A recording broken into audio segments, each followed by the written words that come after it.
Zyro or Framer, two popular website builders, but only one can truly elevate your project. On one side, the intuitive and affordable Zyro.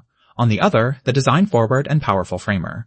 We're putting them head-to-head in categories that matter: ease of use, flexibility, design options, pricing, integrations, and more. Let's leave the marketing hype behind and focus on what actually counts. Each round will score points, so you'll see a clear winner by the end, and the final outcome might just surprise you. Let's get into it.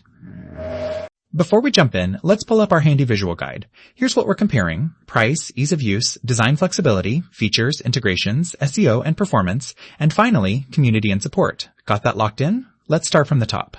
Right off the bat, let's talk price. Because, yeah, that's usually the deal breaker. Zyro totally comes out swinging here. Super affordable plans, a pretty solid free tier too. There aren't as many big business or enterprise options, but honestly, for most people, it's more than enough. Now, on the Framer side, you do get powerful features, but you'll pay for them. The starting price is noticeably higher, and for advanced stuff, that monthly bill can climb. So, budget conscious? Zyro takes the win in this round. Now, moving on to ease of use. Zyro is kind of a dream for beginners. The interface is just simple, clear, you can set up a site in minutes. It's almost like website building for people who don't want to build websites. But yeah, if you're craving deep design freedom, you'll probably hit some walls. Framer, meanwhile, has that slick, modern interface, and if you're into Figma or Sketch, you'll feel right at home. But there is a learning curve here. It's definitely more designer-oriented, so if you're new, it might throw you at first. For sheer simplicity, Zyro walks away with this one too. Alright, let's get artsy design flexibility. Zyro gives you a bunch of customizable templates, which are honestly fine and get the job done, but if you're hoping to go wild creatively, it's more like coloring within the lines. Framer though, oh man, this is where things get crazy. Pixel-level design control, all the animations and interactions you want, even a CMS. It can be a little much for total beginners, but if design is your thing, Framer's the obvious winner here. Oh, and here's something cool I bet you didn't know. Framer actually started out as just a prototyping tool for designers before they leveled up into full-site publishing. Pretty wild how far they've come, right? Next up, features. Zyro keeps it simple but clever. There's AI tools to help you write and design, and built-in e-commerce is a nice touch. Downside? Not a lot of third-party integrations. On the Framer side, you're looking at some pretty advanced stuff: real-time design collaboration, dynamic sites, and interactive elements that feel super modern. The catch? Fewer native e-commerce options if you're setting up a shop. But all things considered, Framer really outpaces Zyro when it comes to features. Let's talk integrations.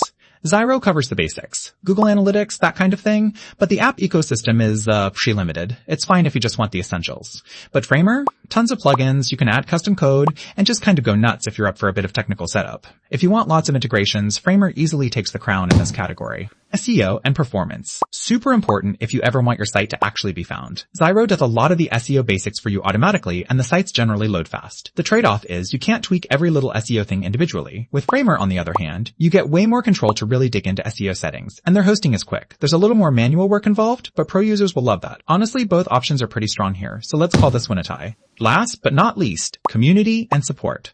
Zyro's got tutorials and helpful email support, but the user base isn't huge. If you have a really weird issue, it might take a bit to find help. Framer, on the other hand, has this super active design and developer community, plus a ton of documentation and extra templates floating around. Sometimes you'll need to lean on peers for help, but there's a lot more happening there. So, Framer scores another win. Zooming out and looking at the big picture, we've got Zyro doing great for price and simplicity, but Framer's dominating in the areas designers care about: design flexibility, features, integrations, and support. And for SEO and performance, honestly, it's neck and neck. So here's the bottom line. If you want to get a website out the door quickly, cheaply, and without any headaches, Zyro's your pick. But if you want to push your creativity and make something that really wows people, especially if you're kind of a design nerd, Framer is where it's at. If this comparison helped you out, don't forget to follow for the latest web builder reviews and honest breakdowns. Catch you in the next one.